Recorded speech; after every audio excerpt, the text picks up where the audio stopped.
It's early morning at a B-29 base in the Marianas. The big bombers are getting ready for a mission, and the men are getting ready. In the essentials, the briefing differs little from others. There's a target. It'll be bombed. They will proceed to this point in space above the Earth, drop their bombs, and return without ever seeing the target. These are the instructions. The men are ready for the takeoff.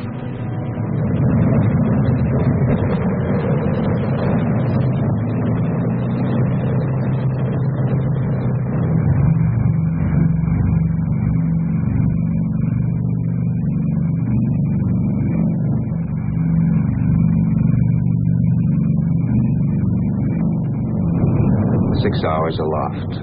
The huge armada of superforts has spanned over 1,000 miles of trackless waters. The weather bears out the forecast. Clouds, heavy overcast, all the way to the target. At 23,000 feet, they're above it. Below and beyond lies the Japanese mainland, and somewhere beyond that, the target. If the enemy took comfort in the thought that the bombardier sees nothing more than this, they were living in a fool's paradise. For at a calculated instant, tons of high explosives, and yes, even the atomic bomb, would be sent away to the target, aimed by the miracle of radar. Before you now is the radar scope, a small circular screen giving X-ray-like vision to the mysterious 11th member of the crew, the radar operator. Until recently, we've known little of what he does, and even less about the instruments he uses. Basically, radar equipment consists of a radio transmitter and receiver. The transmitter sends a radio beam earthward. If it strikes water, the beam is not reflected. The receiver picks up nothing, and the scope appears dark, as it is now over the Pacific Ocean. But if the beam strikes a solid object, such as land, it's reflected and shows light on the scope. Watch. Something's coming in now at the upper left. Adjusting the receiver control sharpens the picture. There they are. 2 islands, both with mountains on them. That should make them easy to identify.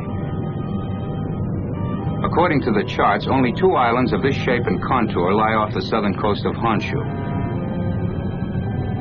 The little one, Kojima, the other, Hachijojima. 2 tiny dots on the face of the globe point the way for a cargo of destruction.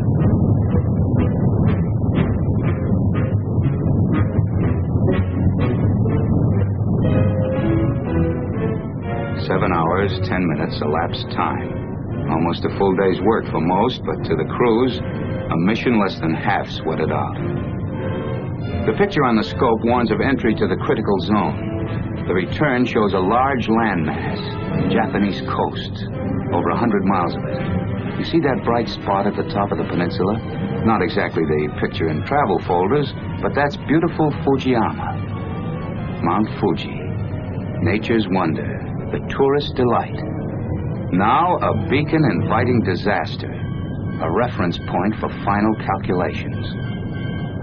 Bombardier, this is radar operator, over. This is Bombardier, go ahead. The wind is from 268 degrees at 138 miles per hour.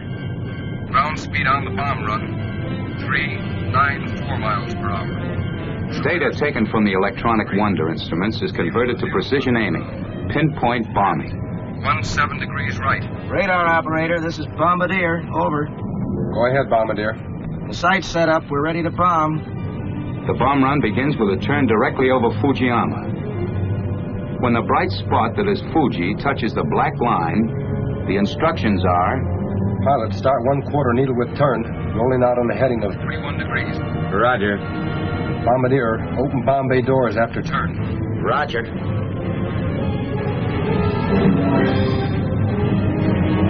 The moment for decision has arrived. The moment when the target must be singled out from hundreds of other invisible targets. Coastline with a large city. A peninsula jutting out in a bay. The city, Tokyo. This is the general target area. Northwest of Tokyo lies the specific target, the Kyushu Aircraft Factory at Kawagoe. A flick of the switch isolates the target image. And here it is, one tiny speck of light, the focal point for hundreds of giant bombers, for 1,000 tons of bombs. Pilot, correct 9 degrees right. Roger. Ready on 70 degrees. Ready? Mark.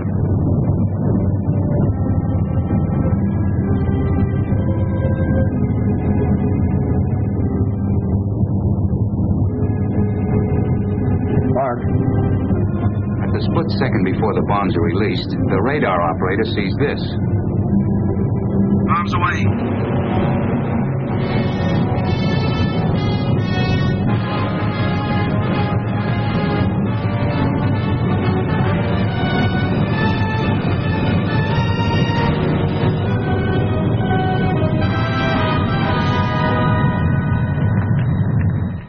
And this is what the Jap sees.